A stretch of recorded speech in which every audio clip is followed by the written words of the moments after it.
Bonjour à toutes et bonjour à tous. Aujourd'hui, nous allons nous plonger dans l'histoire d'un lieu chargé, celui du Cecil Hotel. Nous parlerons surtout d'Elisa Lam, mais dans cette vidéo, nous étudierons aussi l'égrégore de ce lieu maudit. Avant de commencer la vidéo, n'oubliez pas de vous abonner et de liker si ce type de contenu vous plaît, et bien sûr de commenter pour que nous puissions échanger. Elle s'appelait Elisa Lam. Elle avait 21 ans. C'était une étudiante canadienne en voyage à LA. En 2013, elle disparaît mystérieusement dans un hôtel en plein centre-ville. 2 semaines plus tard, son corps est retrouvé dans la citerne d'eau du toit, sans explication. Le lieu, le Cecil Hotel. Un bâtiment au passé lourd, complexe, presque maudit. Ce que vous allez entendre dépasse parfois l'entendement. Suicide, meurtre, disparition, présence invisible. Certains disent que le mal habite encore ces murs. Mais ce soir, on va tenter de comprendre ce qui a pu arriver à Elisa et capter l'énergie de cet hôtel. Pour comprendre le décor de cette affaire, il faut remonter à l'histoire d'un quartier, Skid Row. Dans les années 1920, Los Angeles est en plein essor. Le quartier où sera bâti le Cecil est dynamique, industriel. C'est là qu'on construit un hôtel prestigieux, destiné aux hommes d'affaires et pour les touristes fortunés. Le Cecil ouvrira ses portes en 1927. Mais à peine 5 ans plus tard, la Grande Dépression frappe l'Amérique. En 1929, le pays s'effondre. Des millions de gens se retrouvent sans emploi, sans logement, et émergent vers les grandes villes, cherchant alors du travail. Et là, le quartier commence à sombrer à cause du chômage et de la surpopulation. Skid Row devient alors un refuge pour ceux qui n'ont plus rien. Beaucoup y arrivent pleins d'espoir et y restent sans rien, aérés dans les rues. Au fil des années, le quartier devient un concentré de misère, de toxicomanie, de prostitution et de violence. Et dans les années 70, la ville de Los Angeles décide d'y centraliser tous les services pour sans-abri, hôpitaux sociaux, foyers, distributions alimentaires. La population de Skid Row explose. Beaucoup sont des vétérans de la guerre du Vietnam, traumatisés avec des troubles mentaux causés par les traumas de la guerre, des oubliés. Dans les années 2000, Skid Row est l'une des plus grandes concentrations de sans-abri de tous les États-Unis. Une ville dans la ville, abandonnée par tous. Au fil des décennies, alors que le quartier s'enfonce dans la misère sociale, le Cecil Hotel, situé à quelques rues de là, dans le quartier des affaires de Downtown LA, commence lui aussi à se détériorer. Bien qu'il ne soit pas dans Skid Row à proprement parler, sa proximité immédiate avec cette zone marginalisée influence peu à peu sa fréquentation. De palace raffiné, il devient un hôtel bon marché, souvent un refuge pour les voyageurs fauchés, les personnes en détresse ou ceux n'ayant nulle part où aller. Des clients de passage y croisent des résidents de longue durée, parfois atteints de troubles mentaux. Le standing s'effondre et avec lui, la sécurité. Depuis son ouverture, le Cecil a été le théâtre d'une série impressionnante de morts mystérieuses, de suicides, de meurtres et de drames humains. Ce n'est pas juste un hôtel avec un passé trouble. C'est un lieu qui semble attirer la tragédie comme un aimant. Tout commence dès 1931 avec le suicide d'un homme par empoisonnement. En 1934, un sergent se tranche la gorge avec des lames de rasoir. Puis les années s'enchaînent et les morts s'accumulent.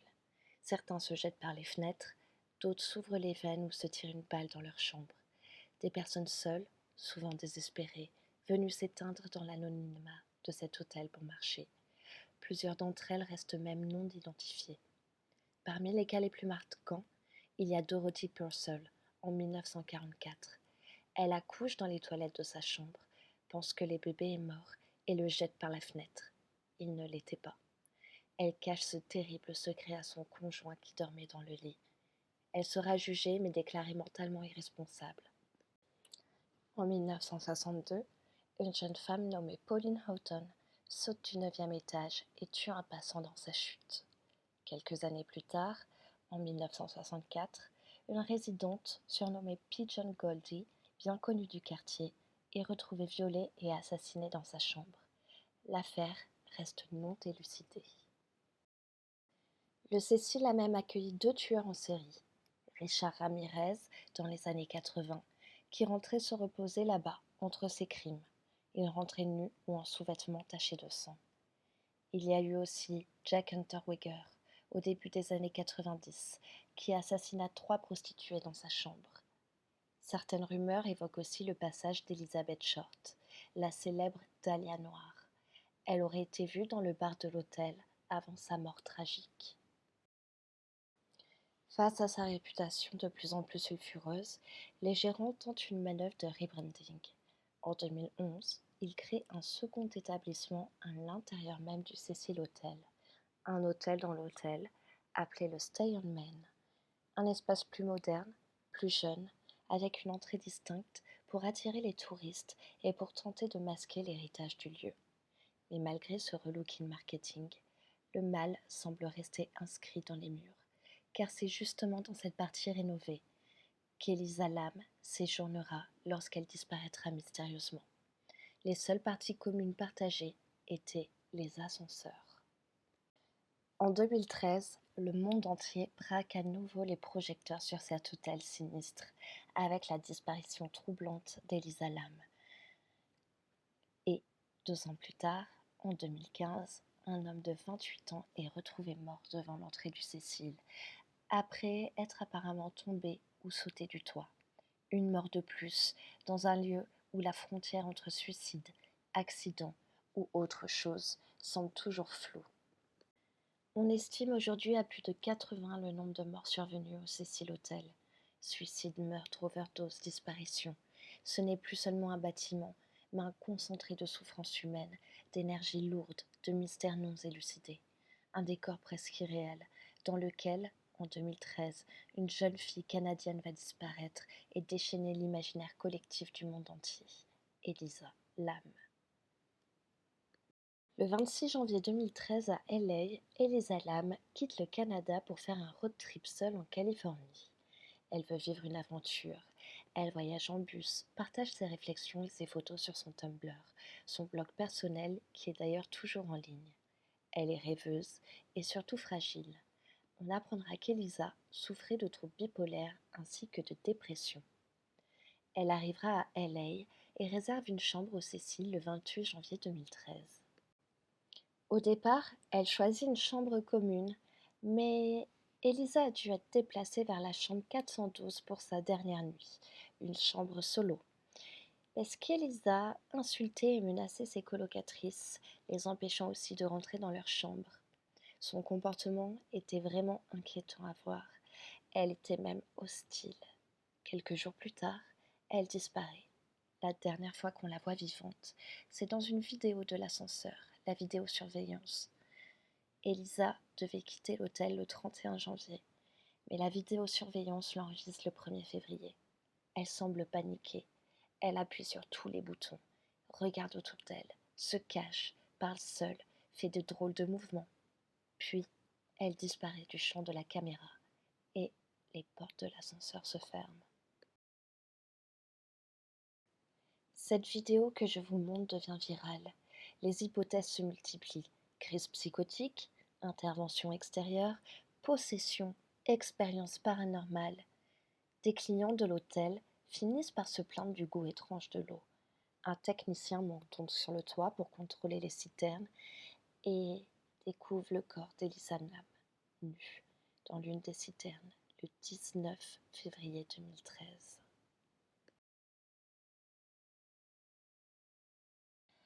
On apprendra alors dans la vidéo qu'elle est au 14e étage, réservé aux résidents du Cecil Hotel, et qu'elle n'aurait pas dû se trouver là. La vidéo a d'ailleurs une coupure d'1 minute qui n'a jamais été diffusée par les autorités. C'est d'ailleurs au 14e étage que le tueur en série Richard Ramirez séjournait lors de ses crimes au Cecil Hotel. Selon l'autopsie, elle était sous-médicamentée. Elle ne prenait pas bien son traitement comme il le faut. Son état pouvait donc la pousser à agir de façon dysfonctionnelle. L'autopsie a quand même mis 4 mois à se faire. Il y avait 2 façons d'aller sur le toit de l'hôtel. Le premier avec accès grâce à une clé et une alarme, Et la deuxième façon était l'escalier de secours extérieur. Mais soulever une trappe de 9 kilos, c'est faisable. Après, elle aurait eu besoin d'une échelle pour monter. Quelqu'un aurait-il pu la menacer? On sait que le toit avait été squatté par les résidents, bien que réservé aux employés. Elle devait donc quitter l'hôtel le 31 janvier. Mais comme je vous l'ai dit, la vidéo date du 1er février. Et puis, un autre détail troublant vient s'ajouter au mystère. À peine quelques jours après la découverte de son corps dans le réservoir d'eau, une alerte sanitaire est lancée dans le quartier de Skid Row. Une épidémie de tuberculose touche la population locale, et en particulier les sans-abri. Les autorités sanitaires décident alors de déployer un test de dépistage massif, dont, écoutez bien, le nom est presque trop étrange pour être ignoré. L'acronyme scientifique de ce test s'appelait, ou s'appelle toujours, le LAM ELISA. Étrange nom. Il y a aussi ses posts sur Tumblr qui continuent d'être publiés malgré sa disparition et sa mort. Alors j'ai vérifié, et en 2013, Tumblr avait déjà l'option de programmer des posts, mais cette option restait quand même assez discrète. Et puis, le téléphone d'Elisa n'a pas été retrouvé. Bon, alors avant de commencer avec les cartes, je vous ai fait des petits portraits astro et numérologie sur Elisa. Donc je vais essayer de vous parler d'elle à travers un angle différent, donc celui de son thème astral et de son chemin de vie. Alors je tenais à vous spécifier que je ne suis pas une experte, mais j'ai tenté avec mes connaissances de comprendre une partie de sa personnalité. D'ailleurs, si vous aussi vous êtes passionné d'astrologie, numérologie, tarot, etc., n'hésitez pas à m'en faire part dans les commentaires pour que nous puissions échanger ensemble, car c'est là que la communauté de la chaîne prend tout son sens. Et petit disclaimer, donc ce portrait n'est pas là pour expliquer ou justifier ce qui s'est passé, d'accord, mais pour éclairer son parcours, ses ressentis à ce moment-là et les énergies qui l'ont accompagnée. Alors, Elisa, elle a son soleil en taureau. Donc le soleil représente l'identité profonde, l'énergie vitale. En taureau, il donne normalement une grande résistance intérieure, un besoin de sécurité et une connexion au plaisir simple, à la nature, à l'art. Et on sait qu'Elisa était très sensible à tout ça. Mais ici, son soleil, il est en carré avec Neptune. Donc c'est une vision du monde qui peut être parfois floue. Elle peut avoir une tendance à se perdre dans les rêves ou dans les illusions. Elle est aussi hypersensible aux atmosphères. Donc Elisa, c'est vraiment une éponge énergétique. Et son taureau, il lui donnait un besoin de stabilité, mais avec les aspects de Neptune, eh ben, ça pouvait rendre cette stabilité difficile à trouver. Elle a aussi sa lune qui est en Sagittaire. Et alors, la lune, c'est le monde émotionnel, le besoin intime. En Sagittaire, elle cherche l'horizon, l'aventure et la liberté. Elle a donc une curiosité énorme, un besoin de comprendre le sens profond de la vie. Cette position, elle donne aussi une foi instinctive, mais parfois elle peut pousser à des élans soudains, à des départs sur un coup de tête ou à se retrouver loin de ses repères. En conjonction avec Pluton, donc les émotions sont intensifiées, extrêmes, parfois obsessionnelles. Et voilà, ça donne un vécu émotionnel puissant, parfois destructeur. Et elle a aussi un besoin d'expériences transformatrices. Son Mercure est en Taureau, donc pensée concrète mais influençable. Son Vénus en Gémeaux, amour, de la connexion, du mouvement. Alors Vénus nous parle des relations et de l'affectif, et en Gémeaux, un besoin de variété, de stimulation intellectuelle et de nombreux contacts. Son Mars est en Cancer, donc ça nous parle d'énergie, d'émotivité et de protectrice, d'émotions qui peuvent être très protectrices et parfois impulsives quand sa sécurité affective est menacée.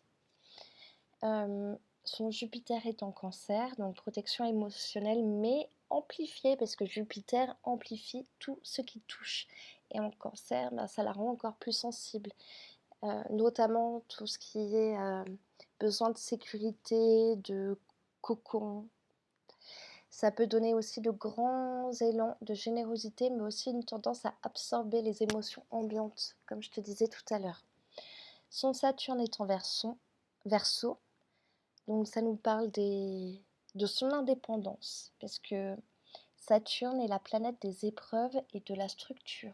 Donc en Verseau, elle demande de se construire en dehors des conventions, de trouver sa place dans le collectif, mais en gardant son individualité. Son Neptune est en Capricorne, donc ça nous parle d'idéaux et de réalité. Neptune colore la vision de la vie. Ici, alors il y a des conflits possibles entre rêve et devoir, entre élan mystique et limites matérielles. C'est intéressant. Donc Elisa, elle avait un mélange rare, un soleil en taureau qui cherche l'ancrage, mais une lune à Sagittaire-Pluton qui la pousse vers l'intensité et l'exploration. Son Mercure et son soleil reliés à Neptune lui donnaient une perception presque médiumnique des ambiances. Ça, c'est quelque chose que j'ai capté, mais tout de suite. Il y avait aussi un risque, évidemment, de se perdre dans des réalités subjectives. Ces aspects à Saturne et Pluton montrent une vie intérieure dense, avec des luttes personnelles et un besoin constant de transformation. On retrouve dans son thème la quête de sens, la soif d'horizons nouveaux, mais aussi une grande vulnérabilité émotionnelle face aux environnements chargés, et ce qui résonne particulièrement avec les circonstances de son histoire. C'est assez dingue quand même quand on se penche sur son thème astral. Alors je vous ai aussi fait une petite fiche sur son chemin de vie qui est le chemin de vie 9. Alors, le 9, c'est le symbole de la fin d'un cycle, de l'humanisme aussi et surtout de la quête intérieure. Ce chemin de vie, il est souvent intense émotionnellement, avec un risque d'épuisement dû à l'hypersensibilité. Ce chemin de vie est souvent vécu comme un parcours intense où l'âme est poussée à comprendre le monde, à aider et à ressentir, mais ressentir vraiment profondément, parfois jusqu'à l'épuisement. Il y a aussi une hypersensibilité aux souffrances d'autrui et aux énergies ambiantes. Donc, ce qui fait écho au contexte du Cecil Hotel, qui est un lieu chargé et potentiellement toxique sur le plan psychique. Je t'ai aussi mis du coup les ombres et les défis du 9. Alors il y a le sacrifice de soi excessif, l'isolement émotionnel, les périodes de solitude ou de perte qui sont vécues intensément. Le 9 peut aussi souffrir d'idéalisme déçu ou de sentiments d'injustice. Et ce qui est intéressant aussi dans ce chemin de vie, c'est le risque de fuite dans le mysticisme, dans la mélancolie ou dans des états altérés. Donc, chez une personne comme Elisa, le 9 pourrait indiquer une vie marquée par des thèmes de transcendance, de passage entre les mondes, d'introspection profonde, voire d'épreuves mystiques. Ça fait aussi lien parce que le 19 février 2013, qui est la date officielle de son décès, ça donne aussi un 9 en numérologie. Donc ça renforce cette idée de passage vers autre chose, de transformation. Donc non, ce bref portrait, il nous prépare à comprendre pourquoi le Cécile, lieu chargé qui est très dense, a pu la toucher si profondément. Ok, alors on est parti avec la vidéo, on va tenter de se connecter au lieu à l'égrégore du Cecil Hotel, tenter de sentir son empreinte énergétique, ce que le lieu porte en lui. Donc ma première question, ça va être quelles émotions dominantes sont les plus présentes au Cecil Hotel, et ce depuis sa création. La mer. Ok.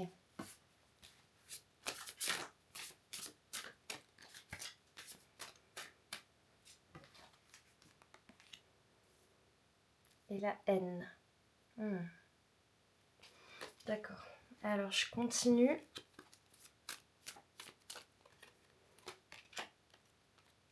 La mer et on a 2 personnes en voiture.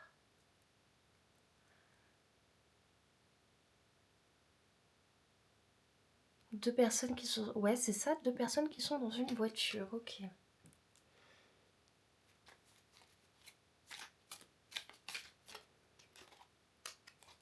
Et la haine avec un docteur qui me fait penser à un gynécologue.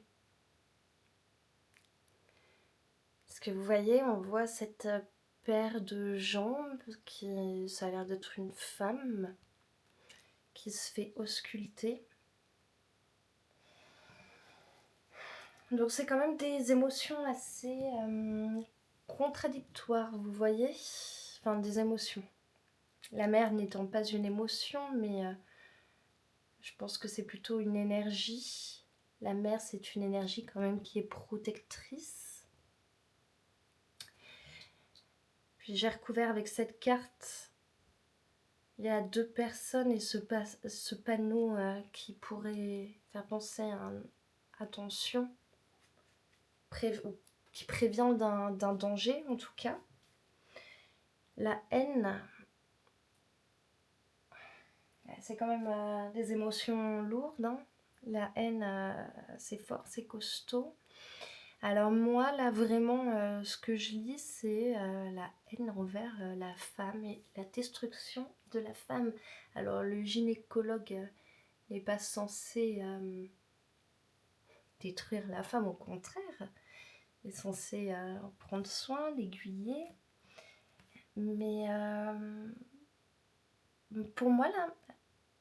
Alors attention, hein, je laisse complètement parler mon intuition, mais ça me fait penser à un jeu malsain, vous voyez, comme c'était quand même un haut lieu de passe, de prostitution, le Cécile, ça me fait penser à vraiment des jeux malsains. Des jeux malsains que les clients pouvaient avoir sur ces filles de joie. Ou même, vous savez, le Jack Unterweger, qui pouvait avoir peut-être des jeux sadiques. Et puis, il n'y a pas que lui. Hein. Ok, alors je continue. Alors, je vous ai pas fait de trigger warning, mais je pense que vous l'avez compris, hein, cette vidéo... va falloir avoir le cœur bien accroché, parce qu'on va aller creuser quand même dans des choses assez deep.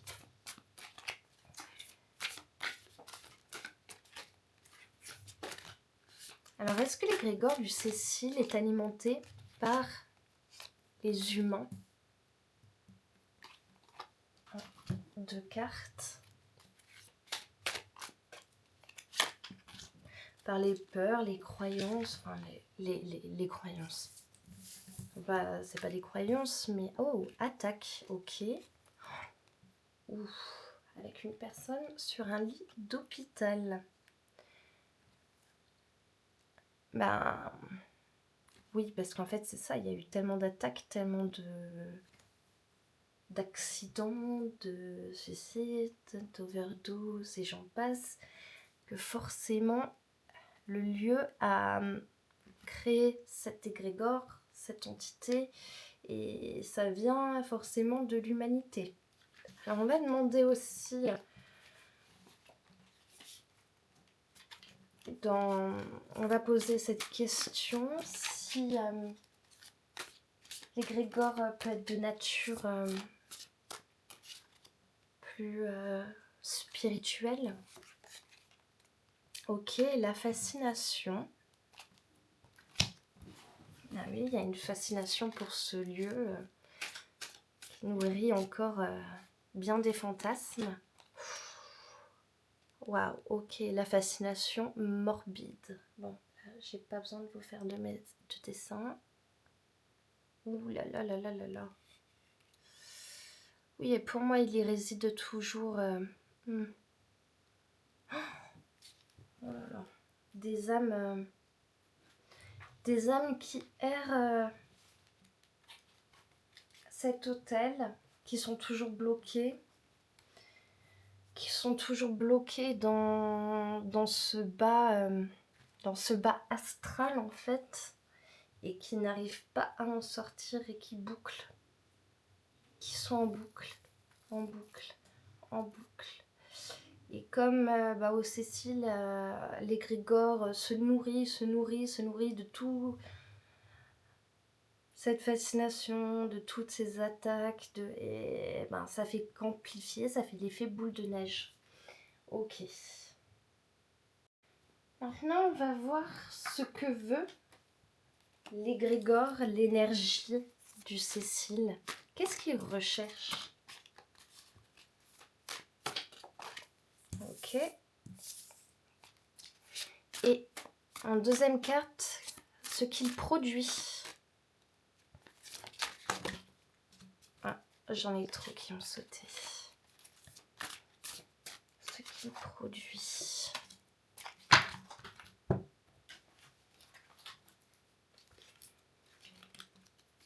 Ce qu'il veut. Ok. Ce qu'il veut, ce qu'il produit.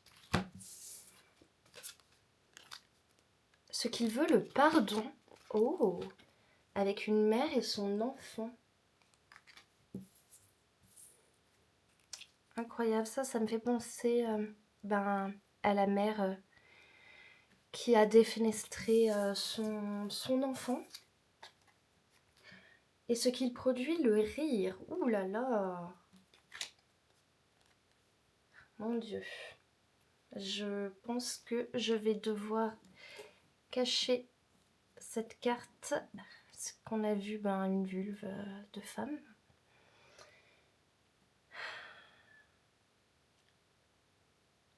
Alors,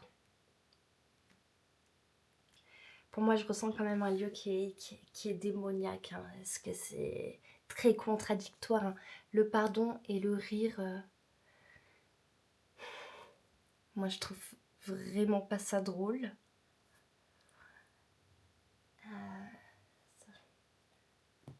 Ce qu'il produit, tu ris. Ouais, mais en fait, c'est que c'est...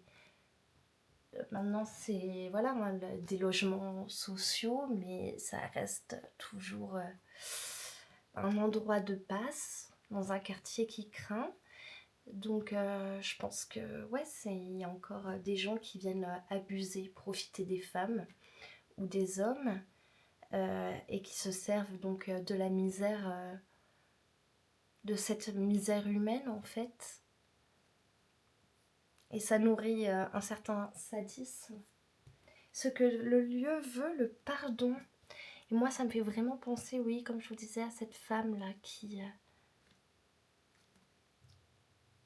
a défenestré son enfant qu'elle pensait mort.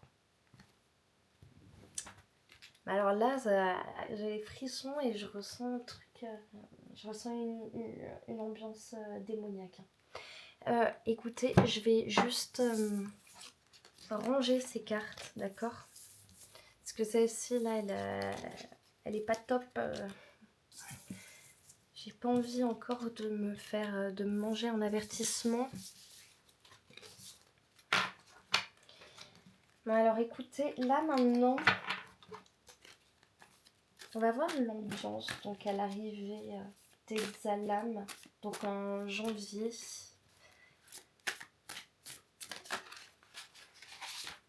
février 2013. Donc quelle était l'énergie dominante du Cécile durant le séjour d'Elisa? L'énergie dominante du Cécile, je la retournerai après. Et son énergie dominante à elle, l'énergie dominante d'Elisa.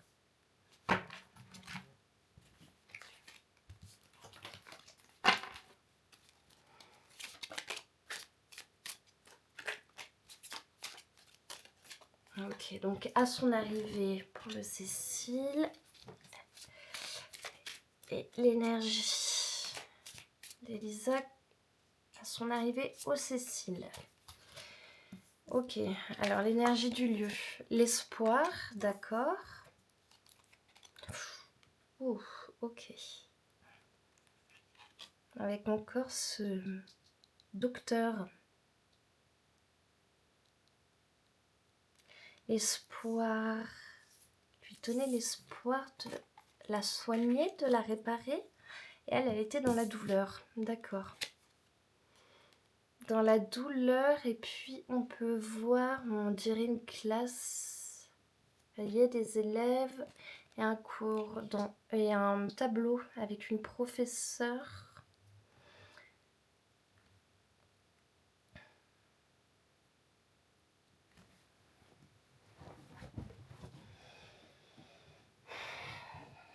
Donc l'énergie dominante du Cécile, peut-être de réparer, peut-être essayer de faire un nettoyage, de réparer, de...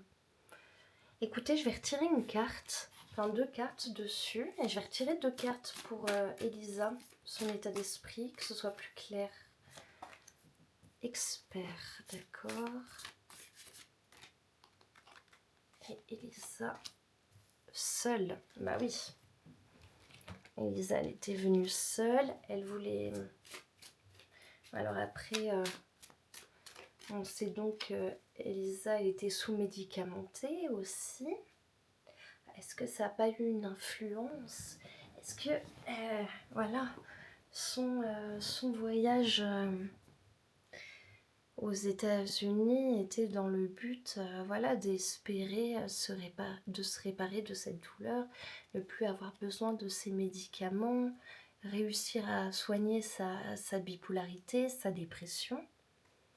Ok, ça fait sens. L'expert, oh, avec le policier. Et pour Elisa, on a un feu. Alors attends, je la mets dans le bon sens. Seul avec un feu où il y a écrit go. Donc vas-y, go.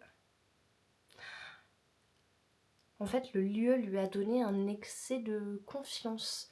Elle s'est fait happer par le lieu. Vraiment. Le lieu l'a mise dans un... Comment dire? Dans un état d'esprit. Dans un état d'esprit de telle confiance qu'en fait, même en étant seule, elle n'a pas eu peur et elle a foncé parce qu'elle s'est dit je suis en sécurité ici. Ce qui est assez étrange, c'est qu'Elisa, quand même, comme on a pu le voir dans son thème astro et son chemin de vie, c'est quand même une éponge émotionnelle. Alors après, son état avait l'air d'être altéré. Moi, je vais vous dire, on le verra au fur et à mesure du tirage, mais moi, ce que je pense, c'est que surtout, Elisa, avec sa maladie qui est la bipolarité, en fait, elle s'est fait envahir énergétiquement, elle s'est carrément fait bouffer.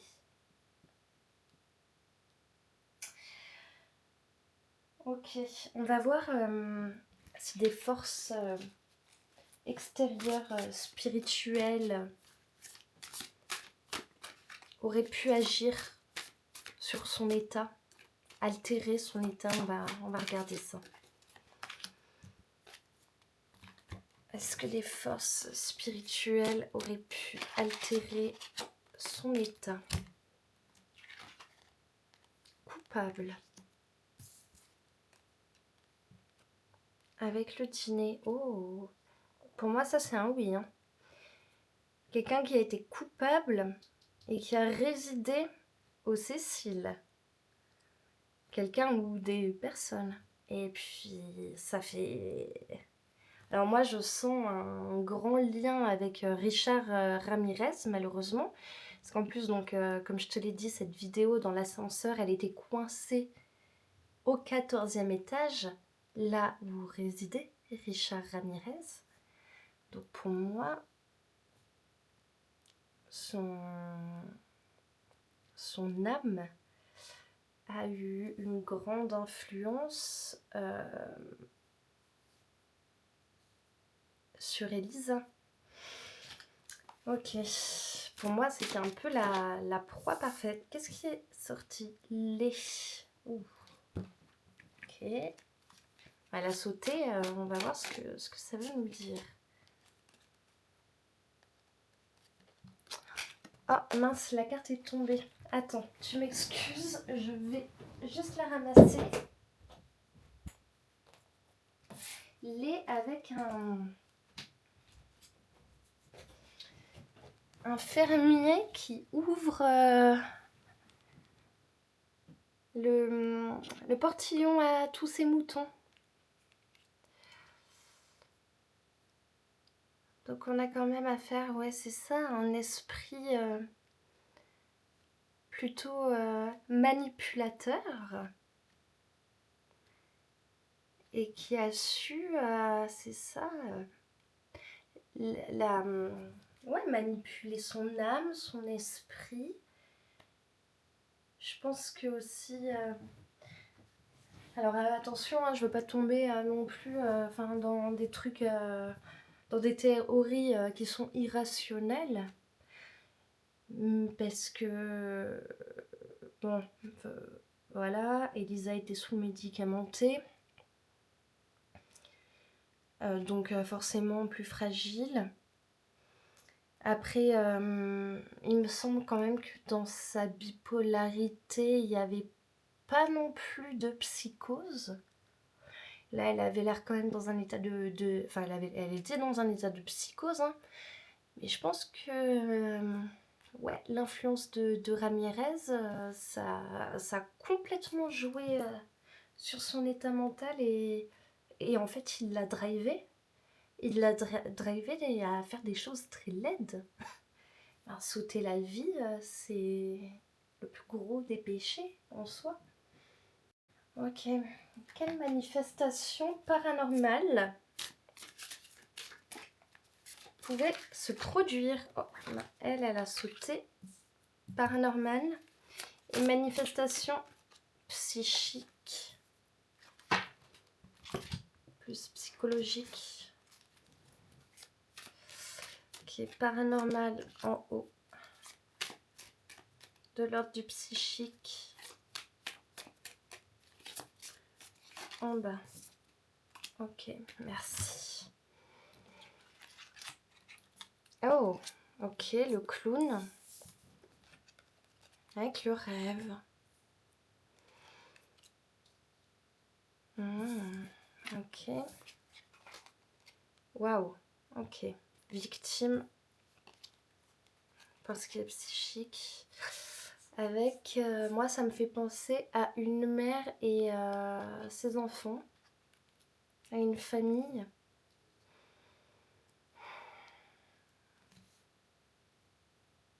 Manifestation paranormale, c'était surtout dans ses rêves. Et c'est comme s'il y avait... comme s'il y a plein d'esprits, en fait, qui se manifestaient et qui se jouaient d'elle. Qui lui ont fait des blagues. Ou soit qui s'amusaient à altérer son état. Vous savez, la mettre... dans un état d'esprit où voilà, elle n'arrivait plus trop à savoir si elle était dans un rêve ou dans la réalité. Elle est dans un état de confusion tel en fait. J'ai l'impression que, ouais voilà, ça amusait le lieu, l'égrégore du Cécile. Quant à elle, son état psychique, ouais bah elle s'est sentie victime du lieu, hein. Il y a quelque chose qui est assez étrange.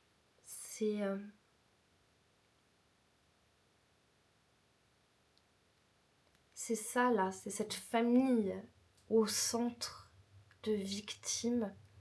J'ai un peu comme un appel, alors vous allez peut-être me trouver perché de dire des trucs comme ça, mais bon, je vais vous dire clairement moi ce que je ressens.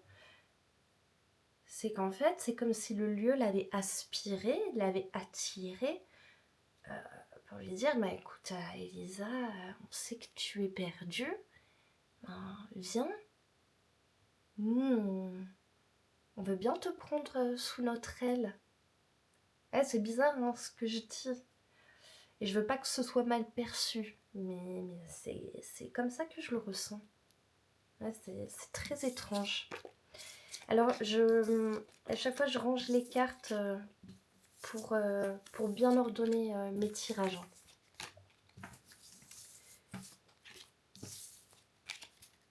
J'aime bien quand je fais des enquêtes comme ça, que tout soit clair, bien visible. Ok, alors je me suis fait des petites fiches. Alors elle, on va voir son état. Là, on va voir l'influence la plus forte exercée sur Elisa. Une carte et je compléterai. Ok. Non, pas tant. Purée, ça veut sauter. Hein. Je pense que je vais devoir tirer d'autres cartes. L'influence la plus forte exercée sur elle. Les apparences. Encore. Oh, ouais. Les apparences avec le médical. C'est pour ça que j'ai pas trop... que je vous parle vraiment d'égrégore de lieu et plutôt du fait voilà, qu'elle s'est fait happer par le lieu, par l'énergie du lieu. Elle qui est hypersensible. Et j'ai pas trop envie non plus de mettre un aspect trop paranormal non plus dans cette histoire, parce qu'il y a quand même beaucoup de choses qui semblent logiques. Mais en fait, elle essayait de masquer les apparences malgré son état altéré. Je continue. Pour s'il y a d'autres influences, seule la solitude, ben ah oui, encore.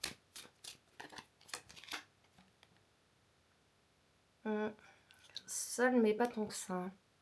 Il y avait quand même une présence qui l'accompagnait. Ouais.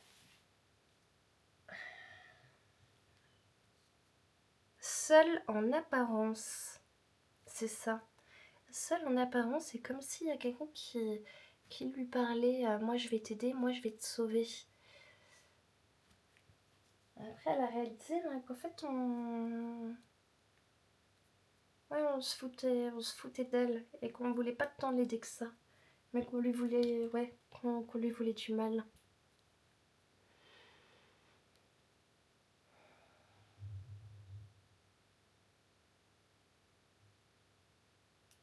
Ok, on va voir sa force.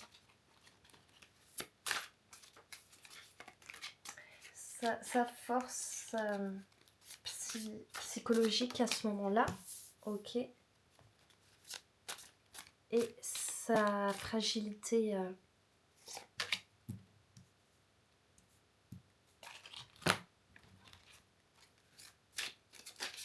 Ok. Force. Fragilité. La contrainte en force. Ah, regardez. Ça me fait penser à Elisa avec une personne beaucoup plus imposante.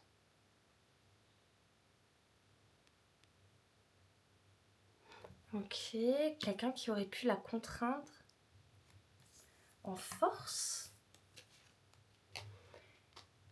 Et sa fragilité reculée. Et cette boîte. La peur d'être enfermée.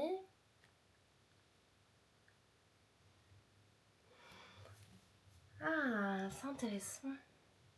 Mais alors en force, je comprends pas. Alors écoutez, je vais retirer une carte. Quelqu'un qui aurait pu la... Oh, coupable, d'accord. Est-ce que c'est moi qui me serais mal exprimée? Et là-haut, ils auraient compris force, mes forces...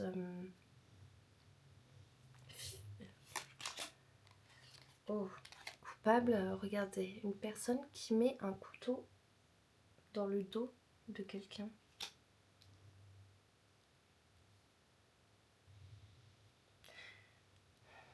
Ses forces, ouais. Moi, je pense...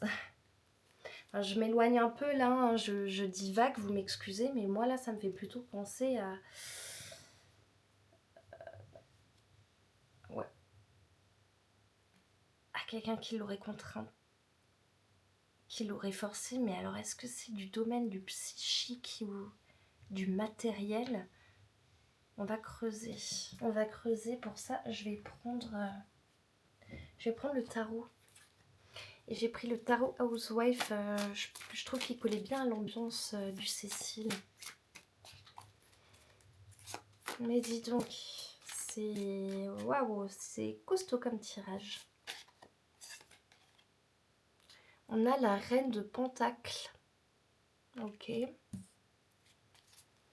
Reine de Pentacle qui est en plus Elisa et Taureau, signe de terre. Donc c'est elle. On a l'empereur. Alors l'empereur, est-ce que c'est quelqu'un qui représente l'autorité, la stabilité, quelqu'un qui aurait pu la guider? Ouh là là. Et on a le diable.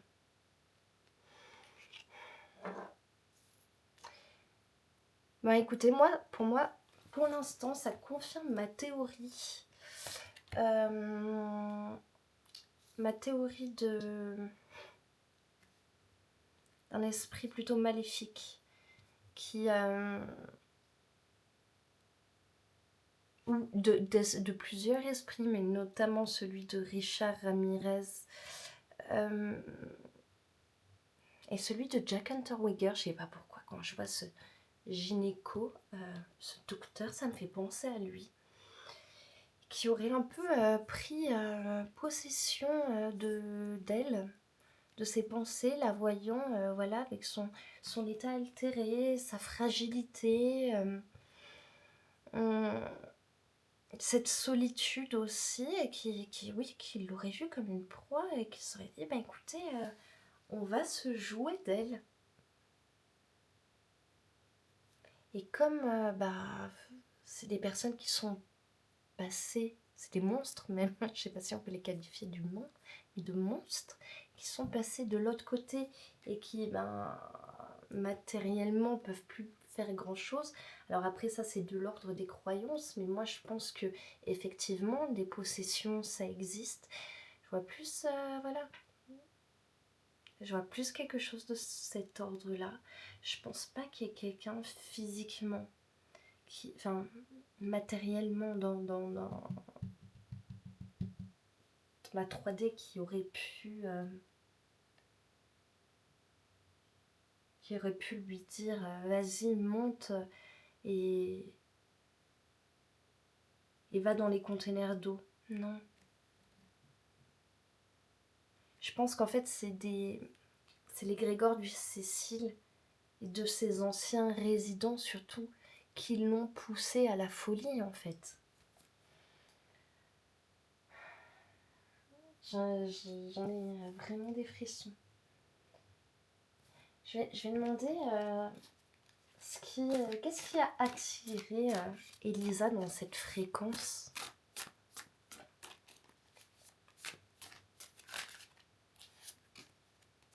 Aimer. Ok.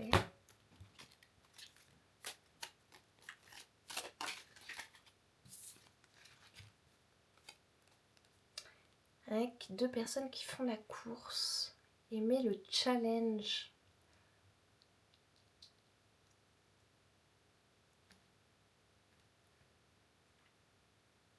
Alors c'est assez étrange parce que il me semble pas que Elisa ait eu connaissance avant de l'histoire du Cecil Hotel. Je me trompe peut-être.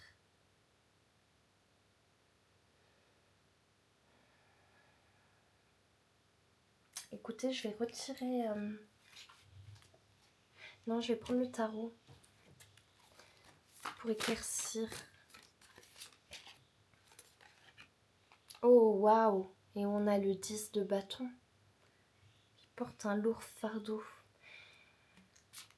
Le 10 de bâton, c'est porter un lourd fardeau, vouloir s'en débarrasser.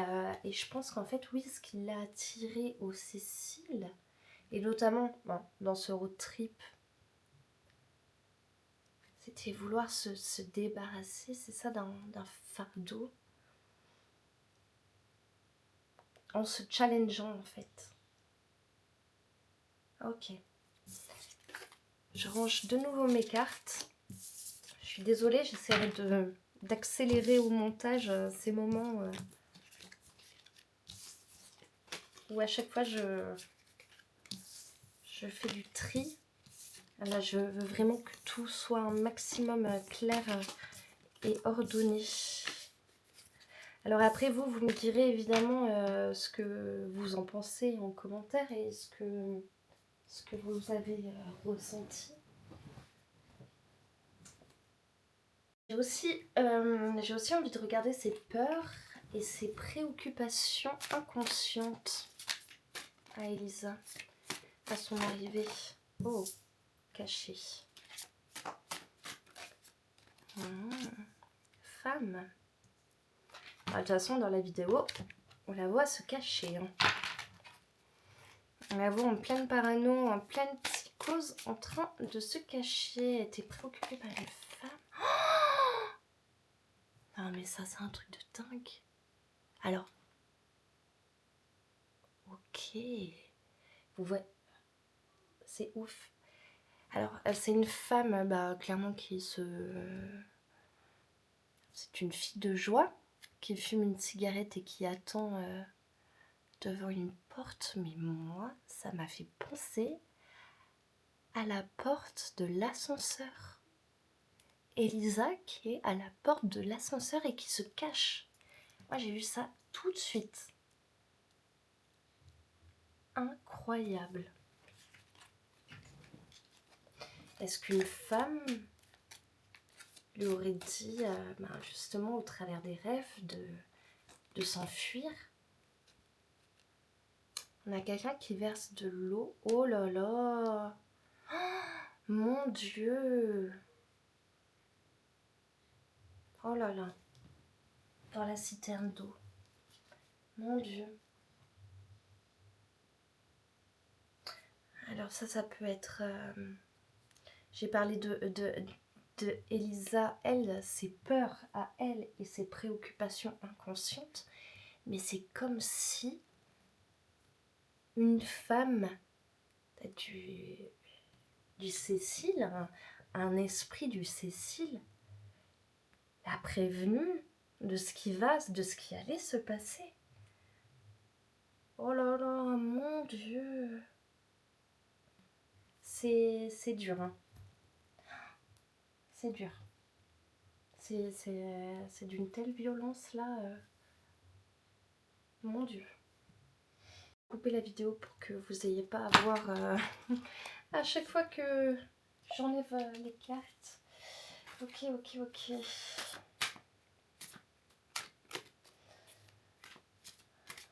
Est-ce qu'on va voir si l'égrégore du Cécile cherchait à repousser, avertir Elisa? Bon, je pense que oui, hein, en fait il y a des deux côtés. Mais on va voir. Hein. L'égrégore qui cherchait, enfin les personnes esprits qui cherchaient à la repousser, ceux qui cherchaient à l'attirer. On va voir on va voir comment ça se passe. L'avertissement de ce côté-là.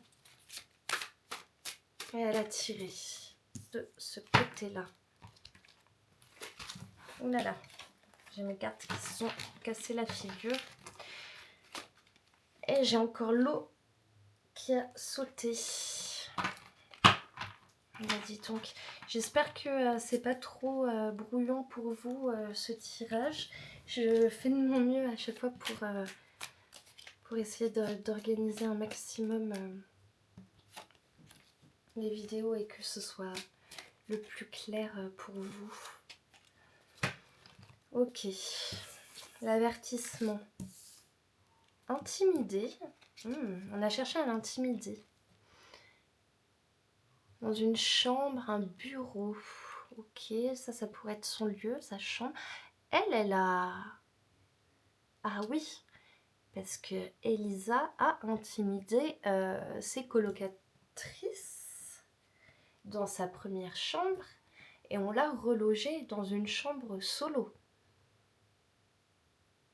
Donc ça, ce pétage de câble qu'elle a eu auprès de ses colocatrices, je pense que c'était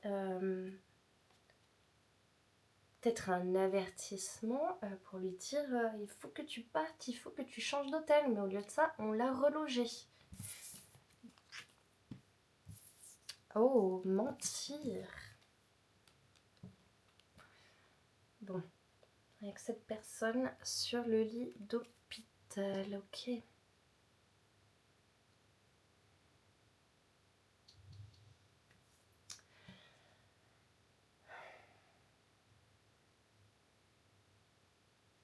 Ouais.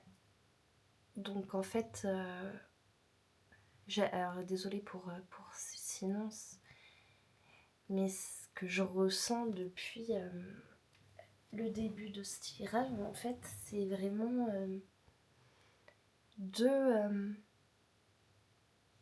deux choses complètement opposées.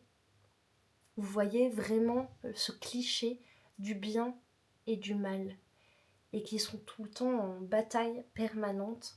Et en fait, dans sa tête à elle, elle a plus rien compris. Elle s'est complètement laissée. Ouais, elle a complètement pété les plombs en fait. Ok. Waouh. Ok, ok, ok.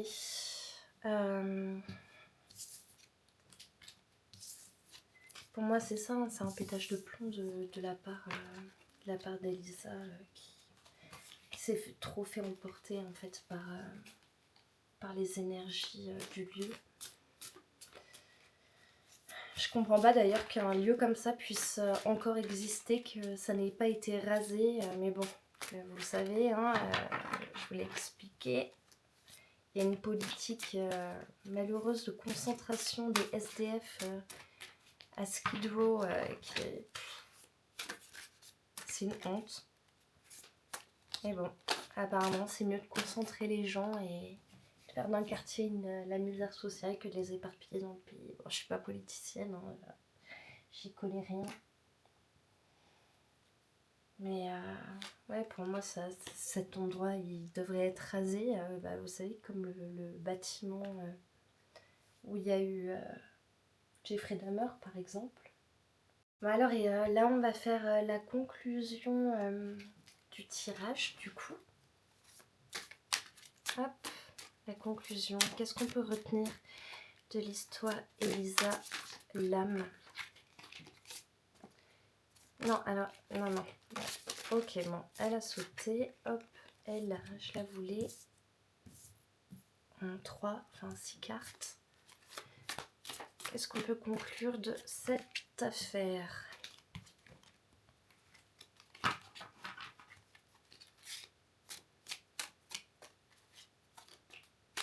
Qu'elle repose en paix, elle, ainsi que à toutes les victimes de ce lieu maudit, chargé en histoire. Attends, bon, elle voulait sortir. Ok, avec le soleil.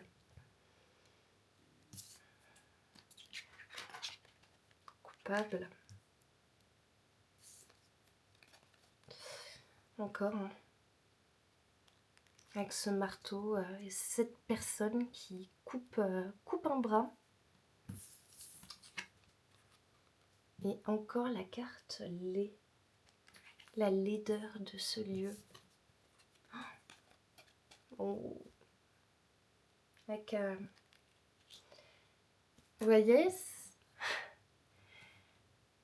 comme une personne avec plusieurs ombres, plusieurs facettes, voire même, moi, ça serait carrément plusieurs entités, laides, moches, des choses qu'on pourrait qualifier même de démoniaques, qui sont coupables de ce que c'est infligé Elisa, parce que pour moi, enfin, je sais pas si tu le vois, si tu le verras sur la carte, mais pour moi là, c'est une personne, tu vois, qui est comme ça, qui est elle-même en train de s'infliger ça en fait, qui est en train de s'autodétruire, de se tuer en fait, de se faire du mal. Donc pour moi c'est vraiment une influence, ouais c'est vraiment c'est la leader du lieu, l'égrégore de ce lieu qui l'a attaqué. Voilà. Bah, écoutez, si vous avez d'autres questions, si vous voulez qu'on continue ensemble, dites-moi en commentaire. Vous aussi, dites-moi ce que vous en avez pensé. J'espère que cette vidéo vous aura plu. Si vous avez aimé, surtout, n'hésitez pas à vous abonner si ce n'est pas encore fait et à liker. C'est vraiment important pour moi et pour l'algorithme. Et bah, bientôt, je vais faire d'autres enquêtes. Alors, je débute hein, les enquêtes en vidéo. Donc, je sais que j'ai encore pas mal de choses à travailler. Mais voilà, si ça vous plaît, surtout, n'hésitez pas à mettre un pouce vers le haut. Et je vous fais de gros bisous. Et à bientôt. Et moi, je vais aller me faire un petit nettoyage énergétique là parce que il se passe des choses. Je sais pas si vous aurez entendu les sons, mais j'ai eu quelques tapements dans les murs. Donc voilà. Je vous fais des gros bisous et je vous dis à bientôt. Bye.